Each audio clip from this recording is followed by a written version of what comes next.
അടുത്ത ജന്മത്തിൽ ചിലങ്കയായിട്ട് ജനിച്ചാൽ മതി. ചേട്ടന്റെ ചിലങ്കയെ പോലെ ഇപ്പൊ തന്നെ നടക്കുമ്പോ കിളിക്കണ ഇയാള്.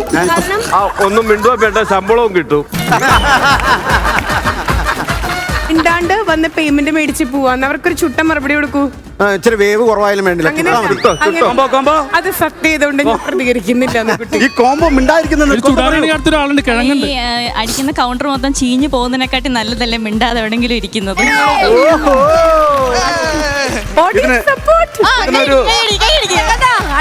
ഈ ചെളിയിൽ നിന്നാണ് നിന്റെ ഉദയം. അപ്പൊ ഈ എപ്പിസോഡിൽ മൈക്ക് വേണ്ടെന്നാണ് പുള്ളി പറയുന്നത്. ഞാൻ ഇന്നാണ് ചോദിച്ച് മൈക്ക് വാങ്ങിച്ചേക്കുന്നത്, കാരണം എനിക്ക് മൈക്ക് കൊണ്ട് ഇന്ന് ആവശ്യം. ഒരു കാര്യം പറയാണ്ട്, നീ ഞാനിവിടെ പോയാലും നീ എന്റെ പറയും വരുവാണല്ലോ. ഉമേഷ് അടുത്തുകൂടി പോകുമ്പോ ഗോതമ്പിന്റെ മണമെന്ന് പറഞ്ഞിട്ട് എന്താ കാര്യം? അതെന്താ സംഭവം എന്ന് വെച്ച് കഴിഞ്ഞാൽ സാധാരണ കോഴികൾക്ക് നമ്മൾ ഗോതമ്പാണല്ലോ കൊടുക്കുന്നത്. ഞാൻ അന്ന് പറഞ്ഞതാണ്. നല്ല സാധനം എനിക്ക് ഗോതമ്പൊന്നും കിട്ടാറില്ലല്ലോ. അങ്ങനെയല്ല, നമ്മള് കഴിഞ്ഞ ദിവസം അവിടെ നോബി ചേട്ടൻ ആരോ എന്റെ അടുത്ത് പറഞ്ഞു ഇവിടെ എന്തൊരു ഗോതമ്പിന്റെ മണമെന്ന് ചോദിച്ചു. അപ്പൊ ഞാൻ പറഞ്ഞു സുമേഷ് ചേട്ടൻ ഇതിലേ പോയി. അപ്പൊ എന്നോട് ചോദിച്ചു അതെന്താ? ഞാൻ പറഞ്ഞു കോഴികൾക്ക് സാധാരണ ഗോതമ്പാണല്ലോ കൊടുക്കുന്നത്.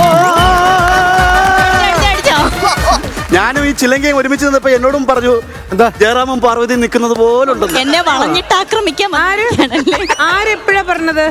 ആരാ പറഞ്ഞ? അവനെ എനിക്കിവിടെ വേണം. എന്റെ ഫാൻസ്. എന്റെ പെണ്ണുമ്പിള്ളേ 4 വയസ്സായ കൊച്ചു. ഇവൻ ജയറാമല്ല, പരാജയറാമാണ്. അപ്പൊ ആരാവണമെന്നായിരുന്നു ആഗ്രഹം? മീൻസ് ആരെ പോലെ ആവണമെന്നായിരുന്നു? എനിക്ക് സത്യം പറഞ്ഞു കഴിഞ്ഞാൽ ഉർവശി മാമിനെ പോലെ ആവണമെന്ന് ഭയങ്കര ആഗ്രഹമുണ്ട്. എന്താ കാരണം? ഇന്നത്തെ എപ്പിസോഡ് അതായതുകൊണ്ട്. അത് വേറെ ഒന്നുമല്ല. ഇനിയിപ്പോ അത് കേട്ടിട്ട് വേണേ ബാക്കിയുള്ള എല്ലാവരും ഉർവശി എന്ന് പറയാൻ വേണ്ടി ഇരുന്നത് പുള്ളിക്കാരത്തെ നേരത്തെ പറഞ്ഞു. അല്ല, ചെറിയ ഉർവശിയുടെ കട്ടുണ്ട്. ചെറുതായിട്ട് ഇനി പറയാൻ പറ്റില്ല കേട്ടോ. ഇല്ല, അവള് പറയാൻ പോണ പൊന്നമ്മ ബാബു, അവ കൊണ്ട് പേടിക്കണ്ട. ഞാൻ പലപ്പോഴും പറഞ്ഞിട്ടുണ്ട് ചിലങ്കയ്ക്ക് ഉർവശി ചേച്ചിയുടെ കട്ടുണ്ടെന്ന്. എപ്പോ പറഞ്ഞു? ഞാൻ പലപ്പോഴും പറഞ്ഞിട്ടില്ലേ? പുതിയ കോംബോ പിടിക്കാനുള്ള പരിപാടിയാണ്.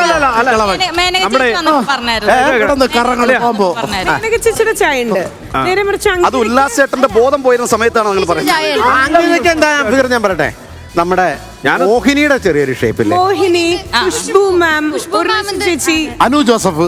അയ്യോ, ഞാൻ പറയാൻ സമ്മതിക്കും നിങ്ങൾ. ഉർവശി ചേച്ചിയുടെ കട്ടുണ്ടാവുക ആർക്ക്? ഈ ജുവലറിയിലെ ഷട്ടറിലൊക്കെ വരയ്ക്കത്തില്ലേ? ആ ഉർവശി ചേച്ചി ചുണ്ടൊക്കെ എങ്ങനെ അങ്ങോട്ട് പോയിട്ടോ അല്ലേ? ഒരു ചെവി ഇവിടെ, ഒരു ചെവി ഇവിടെ. അതല്ലേ ഇന്നത്തെ എപ്പിസോഡ് ഞാൻ പൊളിക്കും. നീ പൊന്നമ്മ ബാബു ഞങ്ങൾ ഫിക്സ് ചെയ്തല്ലോ, പിന്നെ എന്തിനാ നീ എപ്പോഴും ചോദിക്കണം? സത്യം പറ, എന്നെ കാണാൻ അനു ആരെ പോലെ ആവണമെന്നായിരുന്നു? അവളെ ഓർക്കും ഇനി അടുത്ത ഗസ്റ്റ് ഏതാ വന്നേന്ന്. ഷീലാമ്മയെ പോലെ. കറക്റ്റ്. അതുപോലെ തന്നെ ഇരിക്കുന്നത്. അതെ, സുന്ദരായിട്ടിരിക്കുന്നത്. അന്ന് ഷീലാമ്മ വന്നപ്പം നീ അടുത്ത് നിന്നപ്പോ എനിക്ക് കറക്റ്റ് എന്നറിയോ അത് പറയാനുള്ള കാര്യം.